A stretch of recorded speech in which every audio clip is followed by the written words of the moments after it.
Well, my friends, I'm very happy to have Bull Harman. Welcome Thank to you. Southern Country, Bull. Appreciate it. Thank you. You are the head honcho when it comes to Bull Harman and the Bullseye. That's my group, yeah. Yes. Tell me who makes up Bullseye and Well, founded in 1999. yeah, this group has been with me for 5 years now. I got Hal Cottrell on the mandolin, and I have Steve Cox on the banjo, and my wife Tammy on the bass. Okay. You're a flat picker, huh? Yes, I am. Yeah. There's a lot of good flat pickers out there. Lots of them. You've been flat picking since 10? Yep. Dave, before we get into much more history, let's talk about Bull Harman and Bullseye's Aiming to Please. Aiming to Please, brand new. 14 songs. Yep. Talk to me about it. Produced by Bull Harman. Well, this is my third release, and my first two was solo, and this is my first and only band project. And like I said, I've been with this group now for 5 years, and it's just feeling good, and it was time to cut a CD. And we're doing some traditionals on here, but yet they are rearranged my way. By you, I'm reading it. Arranged by Bull Harman. So, I mean, we got some originals, but we also have a lot of traditionals that have a little bit of the Bullseye twist to them. How do you make a traditional song your way? Well, I like to leave a measure out in a song or add a measure to it, or, you know, speed up some rhythms in there and do it different. So that's kind of the Bullseye way. How did you pick out the traditional ones to put on this CD?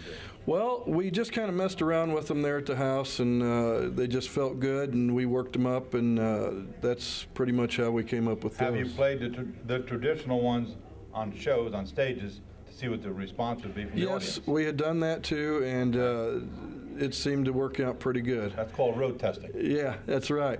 And we have a special guest on this CD here. His name's Jimmy Campbell, and he comes from Kansas City.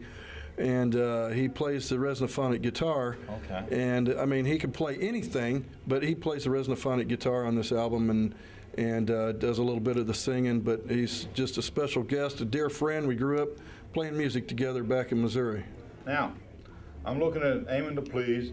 Your last one was Rosewood, Spruce, and Ebony, and the first one was Bullseye. Yes. Tell me the difference between all three.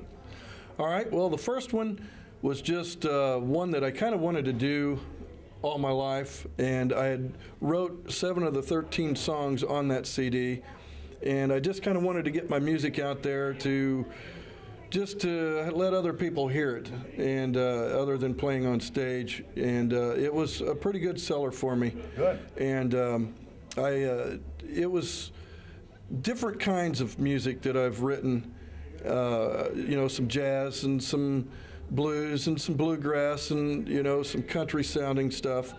So that's the first one. And the second one was more of a, I would say, a more all-together type CD with some special guests also, that it's more based on one type music, you know, rather than a whole bunch of different varieties. Talk to me about the workshops. St. Louis Flat Pick. We have those second weekend of March every year. I think it's our 7th or 8th one coming up. And we're going to have Richard Bennett, and backed by popular demand, we're going to have Tim Stafford, who is a monster. Yep, and it's a laid-back type thing with a Saturday night concert that is open to the public. And it's just one of these things where, you know, you can go in there in any kind of mood and sit there and relax and get over it real quick. And I've had nothing but praise from having this up in St. Louis, and I've had people from as far away as like North Dakota, as far away as over in Europe had came over. They said, we came over for a holiday. And that's when I had Kenny Smith, and they wanted to see Kenny, and they came over just for the St. Louis Flat Pick. Wow. So that was pretty awesome. So it's getting out there. How about the Rambling? The Ramblings is a MABC Bluegrass. It's the oldest one in the United States, the oldest Bluegrass committee in the United States. You're vice chairman? And I'm vice chairman now. And who's the editor?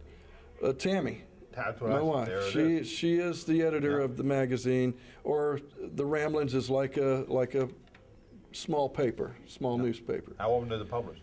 It's every few months. Okay, cool. So she's very busy behind scenes doing stuff, and sure. she's very business-minded. So are you. Well, You're we try to busy. keep busy.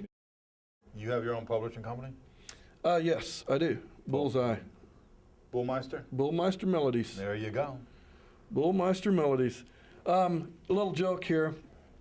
When I was coming up with this, I was with Rhonda at the time, and the bass player came up with, how about bull sheep music? Nah, too close. So, That's too close. yeah, that's kind of what I thought too. So we came up with Bullmeister Melodies, which I thought had a pretty good ring to it. There you go. Before we let you go, one quick question. What was the most challenging song you ever wrote in your career? The most talented song. Challenging. The challenging. I would have to go with Bullseye. Why was that challenging?